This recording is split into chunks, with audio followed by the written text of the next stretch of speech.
Amaréis pues al extranjero, porque extranjeros fuisteis en la tierra de Egipto. Presentamos la lección número 5, el extranjero dentro de tus puertas. Tópicos del estudio.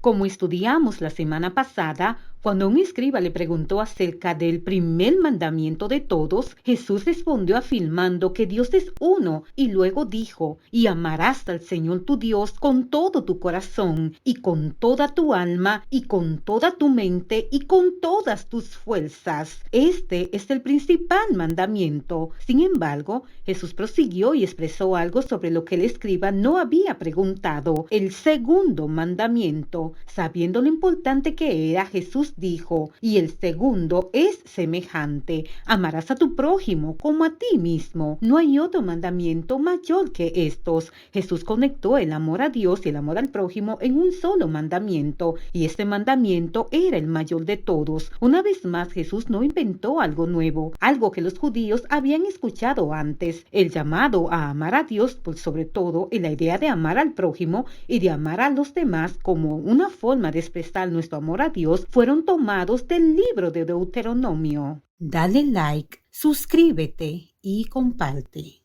Deuteronomio 10 es la continuación de Deuteronomio 9. Es básicamente la reafirmación del pacto que Dios había hecho con Israel. De hecho, gran parte de este libro es una especie de renovación del pacto. Como habían roto el pacto, Moisés rompió las tablas escritas por Dios. Era la forma de dejarles ver que habían roto el pacto. No obstante, Dios les perdonó y ordenó a Moisés que preparase nuevas tablas, lo que demuestra que lo estaba perdonando y dándoles una nueva oportunidad. En Deuteronomio 10:16 hay una mezcla de imágenes. El prepucio, el corazón, la pelvis, la circuncisión era una señal del pacto, pero es solo una señal externa. Sin embargo, Dios quería su corazón, es decir, su mente, sus afectos, su amor. La imagen de la pelvis simplemente indicaba cuán tercos eran en su renuncia a obedecer al Señor. El Señor les estaba diciendo que terminaran con sus lealtades divididas si no les servían con todo su corazón y su alma. Si no eran capaces de amar a Dios, ¿cómo entonces podrían cumplir la orden? ¿Amaréis pues al extranjero? El amor viene de Dios. Tal vez necesitamos acercarnos más a Dios para amar como corresponde a la esposa, los hijos, al amigo, para dar amor a quienes lo necesiten. Esto es posible haciendo la entrega del corazón a Dios. En medio de estas amonestaciones, Moisés declara, He aquí, de Jehová tu Dios son los cielos, y los cielos de los cielos, la tierra, y todas las cosas que hay en ella. Jehová no solo es soberano del cielo y la tierra, también es Dios de dioses y Señor de señores. Esto no significa que haya otros dioses menores, como los supuestos dioses que adoraban los paganos a su alrededor. Más bien, es una forma de afirmar su supremacía total sobre los demás poderes, reales o imaginarios, ya sea en el cielo o en la tierra. El pasaje también dice que es el gran Dios, poderoso y terrible, que no actúa con parcialidad ni acepta sobornos. Deuteronomio 10:17-18 muestra las razones por las cuales debemos amar al extranjero, y es que Dios se preocupa por los huérfanos, las viudas y los extranjeros, y muestra su cuidado al satisfacer sus necesidades físicas inmediatas. El Dios que toma nota cuando un gorrión cae al suelo conoce la difícil situación de los marginados de la sociedad. En otras palabras, es como si el Señor le estuviera diciendo al pueblo, está bien, tal vez sean los elegidos, son especiales y los amo, pero también amo a los demás, incluyendo a los necesitados y los desamparados que hay entre ustedes. Y así como yo los amo, ustedes también deben amarlos. Esta es una de las obligaciones del pacto y también es importante. Siglos antes, el Señor le había dicho a Abraham, ten por cierto que tu descendencia morará en tierra ajena y será esclava allí y será oprimida 400 años. Esto, por supuesto, es lo que sucedió, y en los primeros capítulos del Éxodo se presenta la dramática historia de su redención y la salvación de Egipto. Al instruirles, Dios les invitó a recordar su experiencia como esclavos en Egipto y al tratar al extranjero y al marginado como un ciudadano en pleno derecho. La misma ley debía regir para el natural y para el extranjero. En materia de derechos humanos, el extranjero, la viuda y el huérfano debían ser tratados con la misma equidad y justicia. No debían seguir la práctica del mundo antiguo, donde los marginados necesitados eran tratados como animales o aún peor. El buen trato a las personas era un poderoso testimonio al mundo de la superioridad de su Dios y de su fe. En cierto sentido, era el objetivo de su existencia como pueblo. Al igual que Israel, nosotros hemos sido esclavos del pecado y vivimos como extranjeros en esta tierra. Lo cierto es que podemos dejar de lado el amor de Dios por intereses personales. No es posible que como cristiano haya que maltratar a alguien para lograr una posición o algún objetivo personal.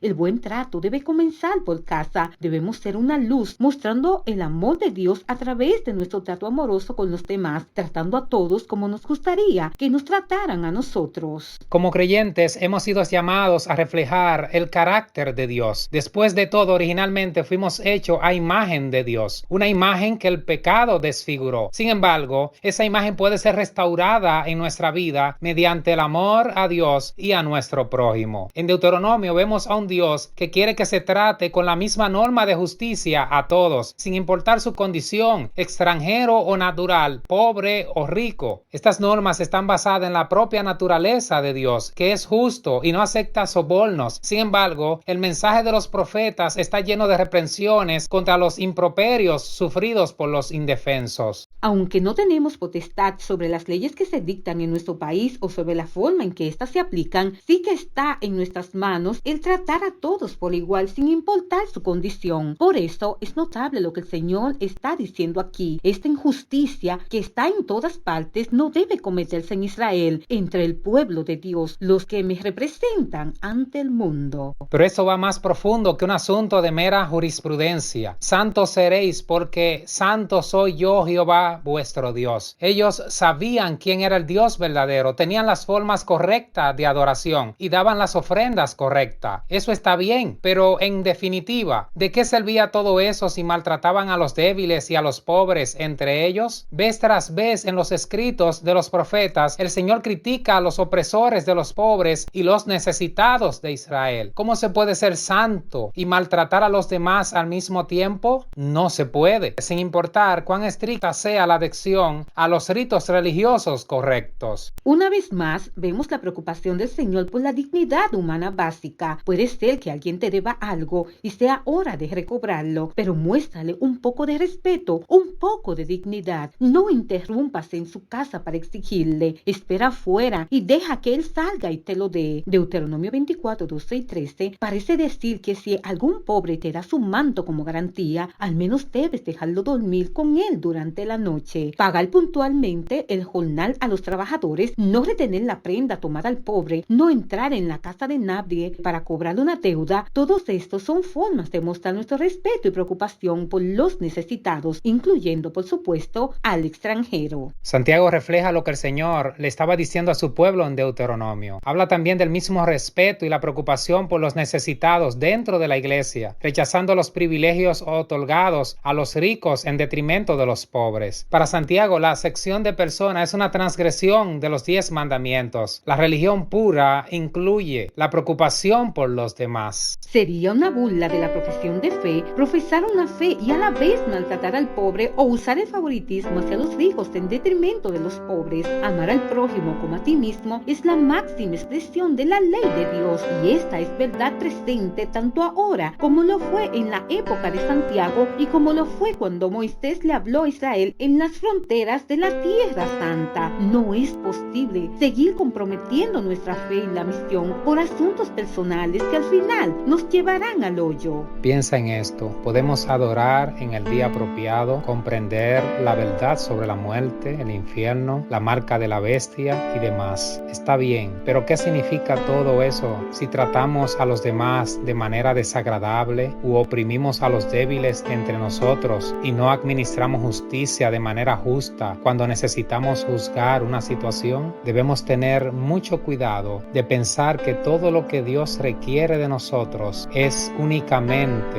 conocer la verdad. Es hora de que sea evidente nuestro testimonio para con el pobre, el huérfano, la viuda, el extranjero, el vecino, el colega, el negro, el blanco, el pobre, el rico. El testimonio no será más poderoso siendo más rigurosos con los ritos y las ceremonias. El testimonio será más poderoso cuando nos concentremos más en amar más a los necesitados y olvidar que es nuestro el primer asiento en la iglesia y que la verdadera grandeza consiste en servir a los demás, amando a los que están cerca y a los que están lejos. Sé un buen samaritano. Dios te bendiga.